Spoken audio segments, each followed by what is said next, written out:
क्या इच्छाएं ही सभी दुखों का जड़ है? जैसे अब हम कोई भी अभिलाषा कर लेते हैं और नहीं पूरी होती है, उस कारण या उससे ही ओतप्रोत रहते हैं कि ऐसा है नहीं है, और दुखी हो जाता है इंसान। देखिए, अभिलाषा अगर नहीं होगी तो आपको जीने का कोई उद्देश्य ही नहीं रह जाएगा।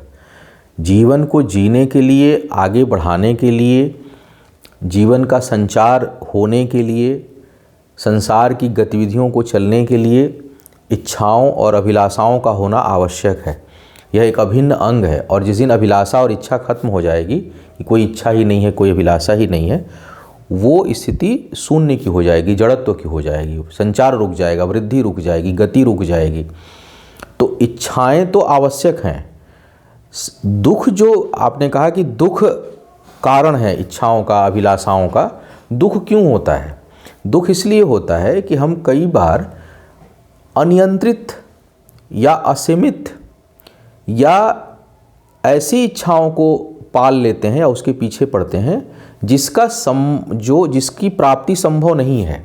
जैसे एक छोटी सी ले लीजिए, अधिकांश लोग इस चक्कर में भयभीत होते हैं या दुखी होते हैं कि उनको लगता है कि हम मरेंगे नहीं, हम किसी तरह से अमर हो जाएं। एक अभिलाषा है, ये भी एक इच्छा है कि हम बड़े लंबा समय तक जिएं, हमको ये प्राप्त हो जाए, हमको वो प्राप्त हो जाए।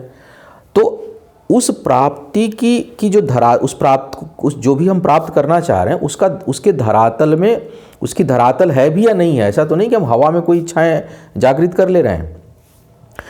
एक मान लीजिए हमने पौधा लगाया गुलाब का, और उस गुलाब के फूल, उसका सीजन आया, मैंने उसको सींचा, उसमें खाद डाला समय समय पर, उसकी कटाई छटाई की, और उसमें उस पौधे को लगाते समय हमारी एक इच्छा थी कि जब ये फूलेगा तो इस फूल को हम प्रयोग करेंगे, या खूबसूरत लगेगा मुझे देखने में, एक अभिलाषा हो गई छोटी सी। तो वो फूल खिलता है जब, और हम उसको प्राप्त करते हैं, तो वो अभिलाषा की प्राप्ति हमें होती है, तो हमें प्रसन्नता देता है। ये अभिलाषा आपके सीमा के अंदर थी, तो उसका आपको फल प्राप्त हुआ कर्म के अनुसार, क्योंकि आपके पास ज़मीन थी या गमला था, पौधा था, आपने उसमें फल लगाया, उसके अनुसार आपने मेहनत की, उस इच्छा की पूर्ति हुई। तो इच्छाओं की पूर्ति होने के लिए हमें हमेशा ये देखना पड़ेगा कि हम कोई ऐसी इच्छा तो नहीं कर रहे हैं जो हमारी सीमा के परे है। तो दिक्कत तब होती है, दुख तब प्राप्त होता है जब हम अपनी इच्छाओं को अपनी सीमाओं के परे इच्छाओं को पालने लगते हैं कि हमको ये प्राप्त हो। अब जैसे मान लीजिए, बहुत सी चीज़ें मैं बता रहा हूँ, संतान की अभिलाषा, संतान प्राप्ति के बाद संतान ऐसे करे उसकी अभिलाषा। अब ये क्या है? अतिक्रमण है।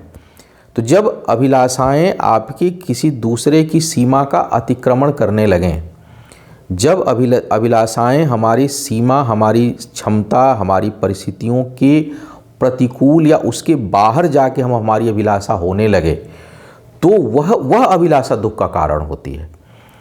न कि हम कोई नौकरी कर रहे हैं, हम कोई कार्य व्यापार कर रहे हैं, हम उसके बाद कोई हम बढ़िया भोजन बना रहे हैं। अभिलाषाएं तो हर चीज़ है ना। हम कहीं घूमने की इच्छा कर रहे हैं, लेकिन हमारे पास अगर बजट है, हमारी शारीरिक क्षमता ठीक है, और तब हम कोई प्लान कर रहे हैं, कोई योजना बना रहे हैं उसके अनुरूप, वो भी एक अभिलाषा है, उसकी पूर्ति होने की संभावना अधिक होती है। क्योंकि दुख का कारण एक्चुअली अभिलाषा नहीं होती, अभिलाषा की पूर्ति ना होना दुख का कारण होता है। कि हमने कोई इच्छा किया, उसकी पूर्ति नहीं हुई तो हमें दुख हुआ, हमारे अनुरूप परिणाम जब नहीं आता है तब हमें दुख होता है। तो अभिलाषा दुख का कारण नहीं है, अभिलाषा तो होनी चाहिए, अभिलाषा के बगैर तो संसार ही नहीं चलेगा। लेकिन दुख का कारण होता है अभिलाषा की पूर्ति ना होना, या उस अभिलाषा को ज़रूरत से ज़्यादा उसके प्रति लस्ट उत्पन्न कर लेना। एक इच्छा और एक व्यसन, दोनों में फ़र्क है, लेकिन है अति इच्छा जो है वो व्यसन का कारक हो जाती है किसी चीज़ की। तो कई बार हम उसमें जो है सीमाएं लांघ जाते हैं, तो वो जो सीमाओं को हम लांघते हैं वो दुख का कारक हो। जैसे हमें संतान प्राप्त हो, ये हमारी एक स्वाभाविक इच्छा है, लेकिन अब संतान प्राप्ति हमारी नहीं हुई तो हम उसके लस्ट में ना चले जाएं, क्योंकि हम समझें कि संतान का कार्य क्या था, हम संतान जो प्राप्त करना चाह रहे हो किस लिए प्राप्त करना चाह रहे थे। तो अगर हमको लगेगा कि हम संतान का लालन पोषण करते, एक बच्चा होता, परिवार हंसता खेलता होता, हमारे जीवन में जो है हमारी वंश वृद्धि होती, तो वहाँ वंश वृद्धि को लेकर के थोड़ा तकलीफ आप महसूस कर सकते हैं। लेकिन अगर उसमें आप संसार की वास्तविकता को भी समझें कि हर चीज़ हर सबके लिए संभव नहीं है, तो उतना कष्ट नहीं होगा। दूसरी बात, अगर हमें बच्चों को शिक्षा दीक्षा और आगे ही बढ़ाना है और हम किसी कारण से हमें संतान प्राप्त नहीं हो रही है, तो हमारे लिए तो बहुत से बच्चे अनाथ हैं, बहुत से बच्चों को कोई देखने वाला नहीं है। तो दिल खुला होना चाहिए, इच्छाएं रखिए, दिल को खुला करके रखिए। मेरा ही बगीचा हो यह आवश्यक नहीं है ना, फूल मेरा ही खिले आवश्यक नहीं है। कोई भी फूल खिला उसमें जा करके हम जल डाल दें, उसका सिंचन कर दें, वो आवश्यक है। तो कारण क्या है, क्यों प्राप्त करना चाह रहे हैं, उस प्राप्ति के बाद हमें उसका करना क्या है, और अगर वो नहीं प्राप्त होता है तो हमें दुख कितना हो नहीं हो, इसके लिए थोड़ी सी ज्ञान की आवश्यकता होती है। तो जिस दिन हम अपने समझ जाएं कि हमारी जो अभिलाषाएं हैं वो एक तो सीमा के अंदर हों, नियंत्रित हों। कर्म आप खूब करिए, लेकिन अभिलाषाओं को नियंत्रण में थोड़ा सा रखिए। और क्योंकि जो प्राप्ति है ना, अभिलाषा का जो परिणाम है कि उसका जो रिजल्ट है, प्राप्ति है, वो प्राप्तियां किसी भी चीज़ की, किसी भी अभिलाषा की बहुत से फैक्टर पे निर्भर करती है। कई बार हम काम करते हैं, सफलता नहीं मिलता, तो हम और फैक्टर्स जो है दूसरों पर आश्रित हैं, दूसरी चीज़ों पे, परिस्थितियों पे निर्भर है। तो उस प्राप्ति नहीं होने के कारण जो हमें दुख होता है कई बार, तो हमें समझना चाहिए कि परिस्थितियों पर हमारा नियंत्रण नहीं है, हमारा नियंत्रण कर्म पर है।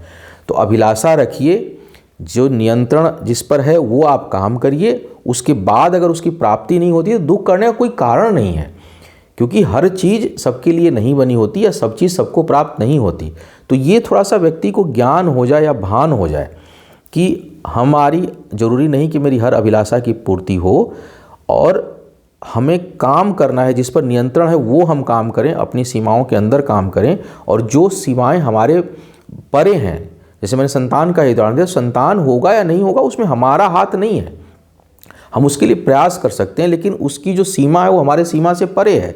तो उस पर दुख क्यों करना, उस पर दुख क्यों करना।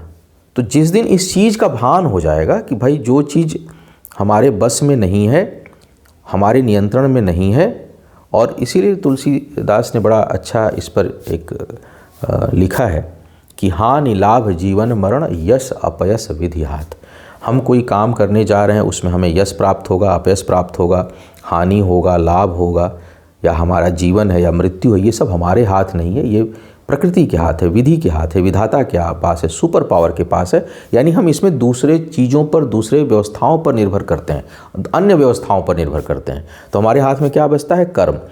और कर्म कब होगा, कर्म बिना अभिलाषा के कर्म हो ही नहीं पाएगा, क्योंकि हर कर्म के पीछे अभिलाषा छुपी हुई है। तो अभिलाषा जरूर करिए, अभिलाषा के अनुसार कर्म करिए, लेकिन हाँ, परिणाम की प्राप्ति हो जाए और मेरे अनुकूल ही प्राप्त हो, इसके लिए थोड़ा अपनी बुद्धि और ज्ञान को खुला रखिए। क्योंकि जिस दिन ज्ञान खुल जाएगा, तुलसीदास की एक और चौपाई मुझे बड़ी अच्छी लगती है, उन्होंने कहा है कि ज्ञान ही भक्त ही नहीं कछु भेदा, उभय हर ही सब संभव खेदा। तो उसमें क्या है कि ज्ञान, जिस दिन हमें ज्ञान हो गया या समर्पण हो गया, तो हमारे सभी प्रकार के जो दुख हैं, जो खेद है, दुख है, वो खत्म हो जाता है। तो जब ज्ञान हो जाएगा ना, तो दुख खत्म हो जाएगा, लेकिन आप कर्म से विरत नहीं होंगे। तो कर्म, अभिलाषा जो है वो कर्म की जननी है। अभिलाषा नहीं होगी तो कर्म नहीं होगा। कर्म आवश्यक है, परिणाम पर हमारा बस नहीं है, इसलिए परिणाम कुछ भी आए उसमें हमें दुखी नहीं होना है। बस ये ज्ञान अगर हमारे पास हो जाए तो अभिलाषा दुख का कारण ही नहीं है।